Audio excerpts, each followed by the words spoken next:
Wake up, everybody. It's a big news day today. And here we are shamelessly leeching of some early access footage from the one, the only, our beloved Bloom. Definitely check out this video as well, actually. There's a bunch of information in this video, a bunch of footage to take a look at there as well. I'm going to be giving you guys kind of the edited highlights. We're going to be going over some of the things that I think are interesting about this video.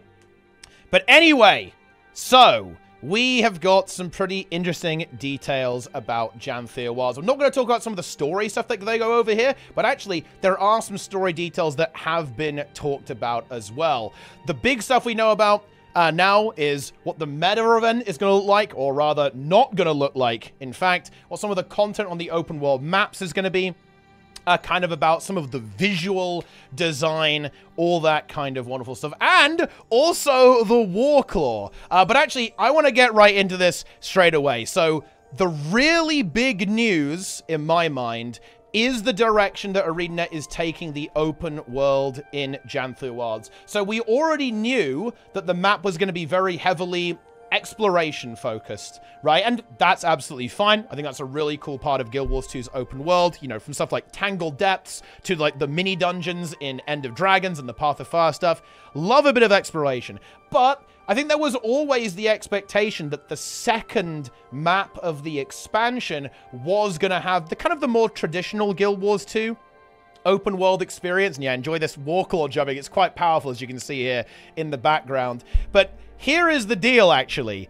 There are no meta events on the launch of Guild Wars 2 Janthir Wilds. We're instead going back to, again, kind of almost like the core world, almost. So in other words, there's going to be event chains that are going about the place. Hearts are back, by the way, and there's a different spin on kind of daily hearts. They get more rewarding the more you do them, which is kind of interesting. We'll see how that one goes as well. But we're going back to a more core Guild Wars 2 design with world bosses instead.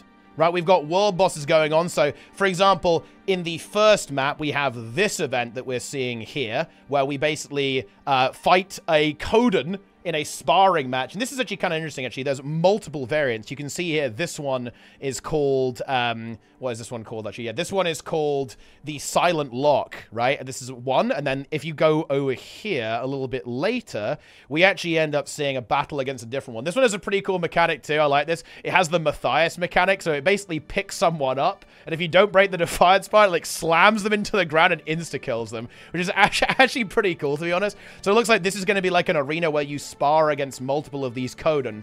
But we were expecting a meta event in the second map. That is not going to be the direction that we're going here. So instead, there's going to be a world boss, much more reminiscent of core Guild Wars 2. And we actually haven't seen all of them here. There's actually 3 world bosses in total. This one is linked to another one, and a third one we don't know anything about yet. But they're going to be on spawn timers, right? Very similar to the core games. So you'll be able to show up. It's not going to be one that you're going to have to kind of like wander into. It's going to have that coordination to it as well. Right. Okay. I've got to talk about a couple of things here for a start. So, first of all, I actually do think ArenaNet was a little bit cheeky about how they talked about this, to be honest. I think they were probably trying to fish for feedback on this a little bit. I'm not sure. I don't want to ascribe motivation to this. But when they talked about Janthir Wilds open world, they said the first map doesn't have a meta event. And I don't know, maybe I'm crazy, but to me, and I think a lot of people read this way too, Bloom also interpreted it this way. I'm not alone in this.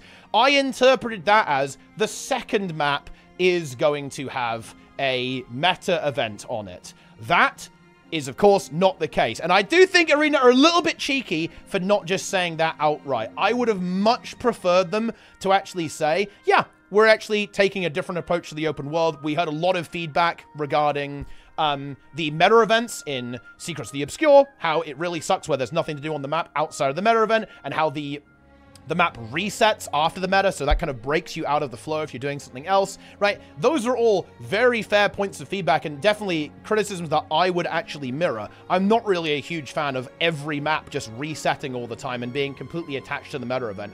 I will say It is possible to do both. If you look at some of the End of Dragons maps, if you look at how the Heart of Thorns maps work, they don't entirely revolve around that. There's other things to do, lots of exploration to do on those maps as well, lots of little mini activities. I really like stuff like the Zentajun mini dungeon, right, for example. I think that stuff is really, really fun. And the mini dungeon on Ekerveld Wilds. You can have it both ways. I do want to actually point that out. But I understand a different direction. And if they'd actually been, like, very forthcoming about that, honestly, I would have been totally cool. However, I will admit, I definitely had a pretty... It was a bit of a shock to hear this. I was certainly really looking forward to the meta event there. Some of my favorite content in Guild Wars 2 is, you know, leaping in there and exploring it with my community, right? Like, let's go, let's slam this new meta event. Let's figure out how it works. Let's explore it. Let's figure out what's going on. Let's beat it down, right? That was what I was really hyped for. That's a really key part of the experience for me in Guild Wars 2 open world. And not having this, I will admit, is a little bit of a disappointment for me. It's not something I'm super happy about, to be honest.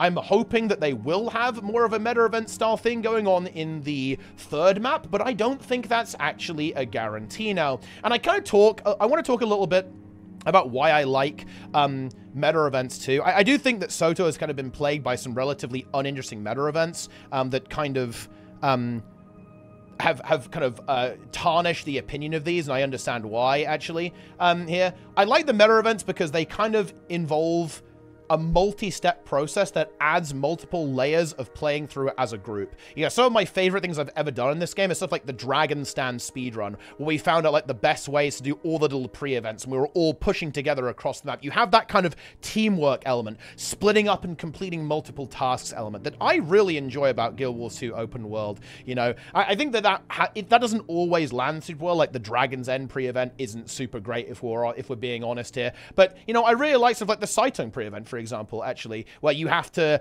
split up and, like, do all these different tasks and, like, you know, in different areas of the map at the same time. Like, stuff like that is really fun to me. I really enjoy that. To be honest there as well. I do think that kind of pushing single bosses, this is something that I am interested in, right? To be clear, I'm not saying that, oh yeah, this is terrible because it's not a meta event. I'm definitely going into this, like, you know, hopeful. And again, I think they are going to go a little bit harder in terms of, like, the boss design here, because essentially a lot of their resources that would otherwise go into creating this complex chain of events that lead into a meta, now that's the boss, right? Okay, and that's pretty cool, right? So basically all of their development resources are going into making this boss cool. And you know what? I do really like the visual, and I kind of want to try and stay on topic here a little bit. I want to talk about a lot of stuff. There's a lot to go over here, to be honest, in this video. Lots to talk about. This can definitely be good, and I'm looking forward to trying it out a little bit as well. You do have to fight two of them at the same time. It's kind of one of those classic, you've got to kill them both at the same time situations going on with this encounter, which is good. I haven't seen any mechanics to this, and I want to be very clear what I mean when I say that. When I say mechanic, what I really love about Guild Wars 2 open world is, like, soft coordination checks. So in other words, something that requires the players to work together to accomplish kind of like a meta task, right? So not just dodging AoEs, stuff like, oh, we need to go and kill the tail, for example, on Su-1. Or, oh, you know, on Triple Trouble, we need to fire the spear gun or all drop the bombs at the same time. You know, that's the kind of thing that I really enjoy about the kind of like the Guild Wars 2 open world that I think is actually really fun as well. I haven't seen that here. It does seem to be mostly like a dodge bosses, and that's kind of why I like the really big meta events, because they typically have that coordination complexity attached to them that I really, really enjoy in the open world. Not difficult. I want to really be very clear. I want to be really clear here. I'm not saying difficult. I'm saying I like soft coordination checks. Not like, oh, pump, pump, pump. You've got to do DPS, right? You've got to do some damage. I don't think open world is the right place for that. I think that convergences are a better place for that. You know, the raid, that's a better place for that, right? Just to be clear. But I do want to see some actual mechanics here. I don't just want to be like dodging AoEs and pumping the boss, right? That's not what I'm looking for in a Guild Wars 2 open world encounter. I want it to be dynamic. I want to be moving. I want to be coordinated with another team. So I want them to do this here. I really hope they do, as opposed to the kind of the multi-stage stuff they did. I will actually give some praise here, by the way. I was very critical of the implementation of mounted combat in Secrets of the Obscure. And you know what? They've actually done something pretty cool here. So every 25%, you kind of have to break the defiance bar of the boss. And it looks like, this isn't confirmed, we haven't played it. We don't see the whole fight here. It looks like after you break the defiance bar to make the boss vulnerable again in some way, or to, you know, do something to do something here, you do actually have the kind of thing that I'm looking for, or at least in a sense. You have a little mini game where you have to mount up on your Warclaw, which I presume you'll be able to do in combat, latch onto the boss, and then run around going through these blue rings, or just like running around in a circle, like past the legs and so on, and you kind of trip them up. This is actually really cool. I like that a lot. This is a great implementation of kind of mounted combat. I don't want to be, because it focuses on the movement, right? This is a focus on the movement. I'm not pressing 2, right, and firing a fireball. I'm not pressing 1 on my turtle, like, oh, slam, slam. It's actually cool.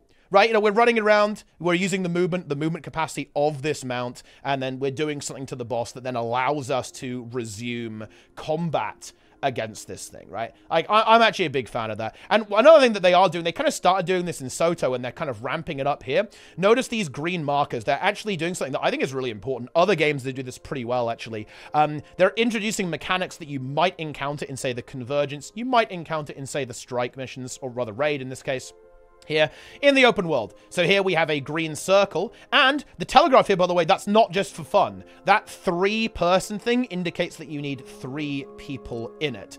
That they're looking at making these AoEs like a lot more visual, so you can kind of see what's going on, which I think is pretty cool overall.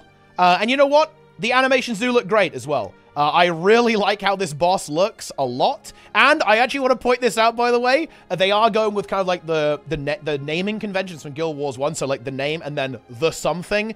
I just want to point this out. We have a glorious opportunity here for ArenaNet. Okay, in my opinion, it will be the best expansion ever if even one of these is called something the Breaker. Okay, that's all I'm saying. There needs to be like a raid boss, okay, or one of these open world bosses. It needs to be Greer the Breaker. Needs to be added to the game. To be honest. But yeah, I will say, I wanted a meta event, guys, okay? I like the big stuff. Yes, I did not like the Soto metas, but that's because the Soto metas were not good. I want to see stuff, you know, like Dragon's End. I want to see some Octovines, right? I want to see the Saitung meta as well in the mix. Like, that's the kind of stuff that I want to see in the game. Right, and it is certainly true that, you know, a lot of meta events do mostly boil down to the bosses, and I think that's kind of informing this decision here as well. But I actually do want to point out that you have to be really careful with interpreting that, because I do agree that some metas end up being very boss-oriented, but I would argue that is actually largely in part due to poor implementation. In my opinion. Like, and sometimes they do drag on a little bit. Like, I do agree that, you know, having a meta event like Dragon's End be like 40 minutes, that's a bit too much. I think that your kind of goal is more along the, you know, the 15 to 20 minute mark for kind of like a larger scale event. I think that's more of an appropriate thing there as well for kind of like, you know, the kind of hop in, hop out gameplay that Guild Wars 2 has. But I do think there really is something to be said for these multi-stage events that kind of tell the story and weave the narrative as you move through them. I'm a really big fan of that. I definitely like the side stuff as well. And actually, some of the side story content in Soto, I'll admit this, when I was recording my review, I actually really enjoyed playing through it again. I did. And that is something I am looking forward to, because I think they'll go the same direction with a lot of the mastery points being, you know, you're going to have to complete all of the events around on the map. You're going to have to do all the little stories and so on. That's going to be good. But I do like the larger scale storytelling of the meta event. And these meta events, they are obviously going to have some story to them, right? You know, you're sparring against this bear here that you can see. You're fighting these titans that are draining the bloodstone, all that kind of stuff. I think there might be a white mantle world boss as well. That's the other enemy type that Bloom talks about in this video. There's a bunch of those things, a bunch of white mantle still about the place there as well, so there's some potential there for that third kind of mystery world boss that we haven't seen just yet. I think I've kind of talked enough, actually, about the meta event. You know, I could go on for longer, but look, we've got other things to cover, so I've probably got the point across. If you don't know my opinion by now, then I don't know what to tell you. Right, you know, it is what it is. Maybe I'll come back to it later because I'm obsessed with it. But anyway, I do actually want to immediately talk about the visual style of the expansion right now. I like it a lot, actually. We see kind of a show-off of a lot of the character models here and some of the skins that are being talked about here. There's like one for upgrading your homestead. There's one from just World vs. World, which is kind of cool, which makes sense because, of course, it is like a almost World vs. World adjacent expansion with the Warclaw being like a big focus. This is really cool. Look, there's like a dagger skin that's like a fist weapon almost, right? Like you've got claws, you can swipe at people. I really like the armor design here, actually, and some of the enemy design. The Titan looks really good in my opinion with those animations. I love these character designs. It really reminds me of Battle for Azeroth, actually, in World of Warcraft. And Bureau Marches in Guild Wars 2, right? Kind of like that Bone Skinner aesthetic. I actually really think that the ArenaNet team knocked out of the park here with how it looks. Because we have this... I'm a sucker for this kind of green Nordic style thing. I think it just looks beautiful. It really does. I love the big towering trees, you know, the grasslands, like these big rocky mountainous zones here as well. I really like this. I think they picked a fantastic inspiration. They used Iceland as the inspiration for that. And I think that really works out well for in this second map as well, where we have this volcanic, sulfurous landscape here as well, like with, you know, with the Titans being kind of made out of trees almost there as well. And we have like this blackened ground there. There's like smoke in the air, like these burned trees. This looks great. I actually like this a lot. It's very striking visually. Like this is, when I saw this video for the first time, I thought, wow, you know, this is, ooh, yeah, this is, it's got my attention, you know, and that's something that I think is quite special about the landscape design, actually, with this stuff. It's very, very exciting to look at, in my opinion. Big fan of that. Like, all the homestead stuff here as well. I like the code and architecture. And there's actually a really fun fact about this, by the way. These are, of course, using the Norn models, right? And, of course, a variety of animations for the different dances. Kind of a cool little yoga event. Like, shout out to Soto there as well. We're going back to that. But, yeah, all the code look really cool. As a bit of a fun fact, Bloom actually asked if they thought about making Coden a playable race, and they actually did try, but it didn't work out. Now, of course, that's like, oh, interesting, but that's more interesting than it sounds like. The fact that they tried is very interesting. It means that could be on the cards in the future. You know, the players definitely want that, for sure. I think it's one of the more requested things, actually, is like a new playable race in the game. Not gonna lie, I think that's a mistake. I think content is king. I want more content. I think a new race would not be the best investment of dev resources, in my opinion, because it's probably pretty difficult to pull off. I think a lot of work would have to go into that to like make it work with all the skins, and all the new animations they'd have to make would be pretty intense, to be honest. But interesting that it's kind of on the cards, actually, in that regard, actually. So that could be a feature that's going to go down there. But yeah, I mean, overall, I mean, this is not surprising. This is barely even news. I don't really think that it was ever in question that the Guild Wars 2 expansion would have a strong art direction there as well. I'm definitely looking forward to hearing the music as well, actually, of the expansion, kind of hearing all the tracks and stuff like that. I think that there could be some really cool stuff in there, actually. Kind of, you know, with all that, and all the sound design as well. Because the Titans actually speak as well. This guy, yeah. Look at this. Oh, look at that. Okay. Look, what does he say? The scantlings gather up my feet with intentions of descent. I invite you to fail. Yeah, that's going to be fun. To hear these Titans kind of yapping at you as you're trying to beat them down. Yeah, that's pretty cool. I think this is going to be a very thematically interesting expansion, I think, with some pretty cool characters. You know, I'm not going to get into the story again because, you know, I kind of want to talk about gameplay systems, right, and all that kind of stuff. If you want to get a couple of spoilers on the story, read into it yourself. I'm not going to do it here. We're going to link all the articles, obviously, but I'm not going to spoil you. We're here to talk about gaming, guys. I'm here to talk about, like, this giant tree titan, all that kind of stuff. That's what we're doing. And actually, speaking of gameplay stuff, I want to talk about the Warclaw. They actually juiced the Warclaw insanely hard. Look at this thing. And you know what? I'm actually glad they did this, to be honest. I am, actually. I will admit that. Because I was really worried that the Warclaw would be kind of mediocre, pretty weak mount, actually, in the game. Like, we've already got something like Sky Scale and the Beetle, right, and all this kind of stuff. Some really fun mounts to use. But yeah, as you can see here, they have given it the ability to, like, mega jump, and there's, like, a cooldown on this jump, but you can almost fly with this thing and leap into the air very, very heavily. It's kind of interesting. This was actually, you know, Bloom asked about this, and yeah, this was actually inspired by Torrent from Elden Ring, the mount in that game, of course, which I think is really interesting to see. That's where the devs are kind of looking at stuff. But yeah, it looks like they've also made it pretty fast as well. I don't use the Warclaw that much in PvE, but this feels kind of fast, actually. So maybe it actually goes a little bit quicker as well in this game. Or maybe it's just kind of like adapted to the terrain a little bit with like how fast it can run around there as well. Looks pretty cool. There's like, of course, there's probably going to be a skin in the Wizard's Vault, right? In fact, no, there is a skin in the Wizard's Vault that you can use for your Warclaw there as well.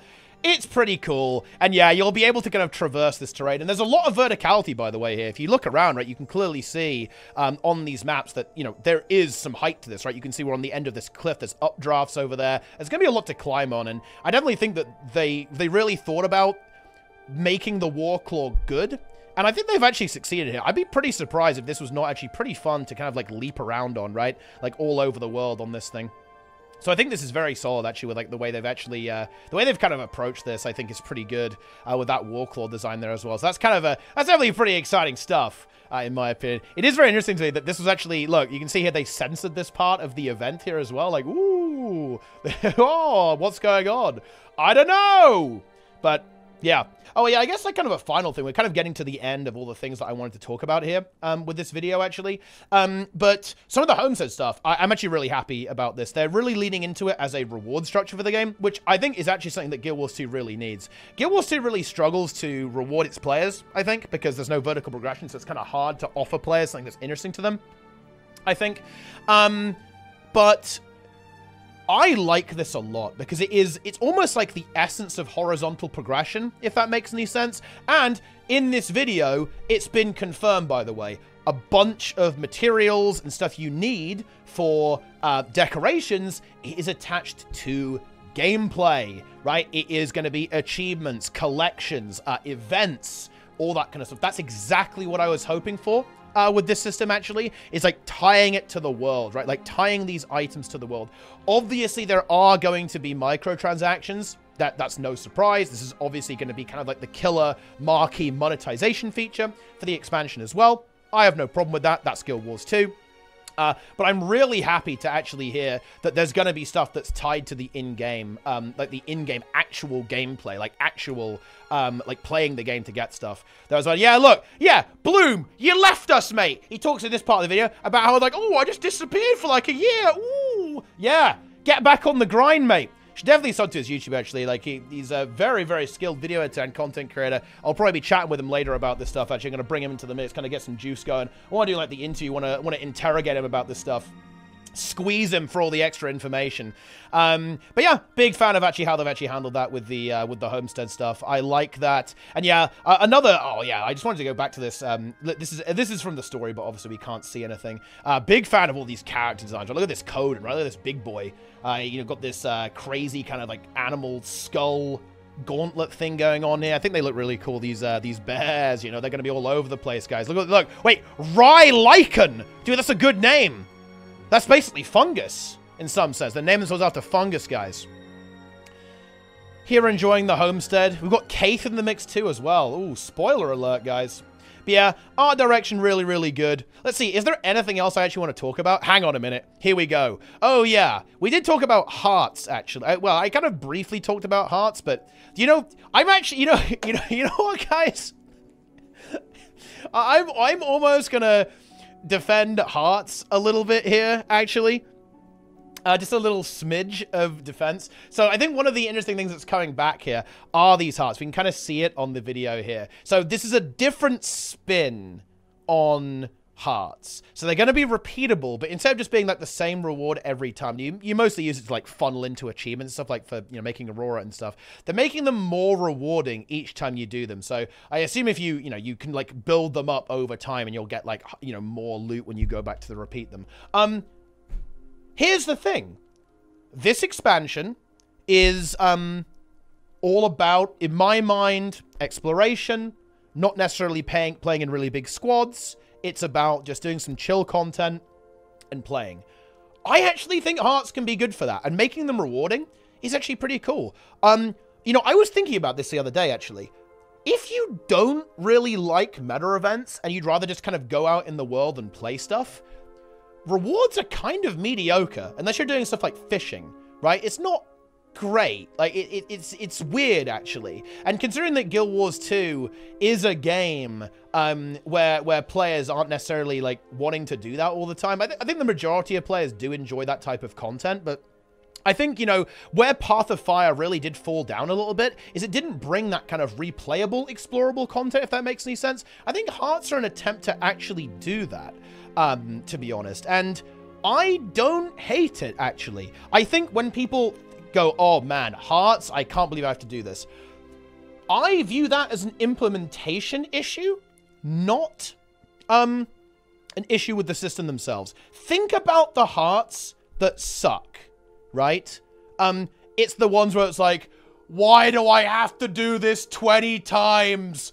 Why do I have to kill 50 NPCs? Please, no. Those are the bad ones. Like, the ones that are pretty okay and, you know, just kind of give you something to do and, like, you know, doing a little crazy activity, right? Interacting with some NPCs. It's the ones where they don't overstay their welcome, right? Where you're not pressing F 50 times, right? Where it's just like, do a couple of dialogue options, do a little bit of this, do a little bit of that, maybe do an event at the same time and it completes the heart simultaneously. And I think with some good design, I think Heart's just going to be a bit of a kind of a nice reward structure for players to go through when they're not doing meta events, when they don't want to do meta events, or rather, you know, a larger scale group content, kind of blending in with the heart, almost like guaranteed events, right? Essentially is what they are, right? Think about what a heart is. It's basically a permanent event that you don't need to wait for it to spawn or something like that. And I think that's kind of their goal here. And I think it actually can work, by the way. I do think the tuning is important, though.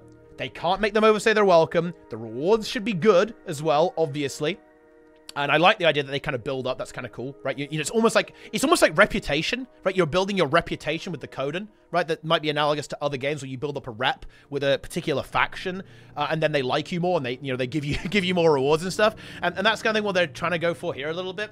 I actually kind of like it. I don't hate that. I would give that a chance, in my opinion. I think this can be good. It is just going to come down to the implementation of the system and how the tuning is, what those rewards look like, and so on.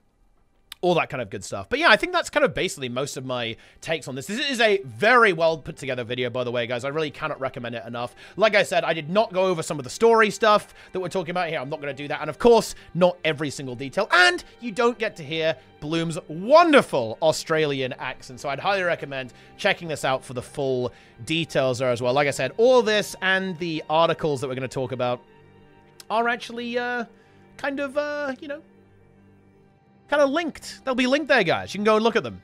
So, one thing that I was really concerned about, not a lot of stuff to do on launch in terms of, like, chase items and, like, stuff to do, like, grinds and progression, stuff like that.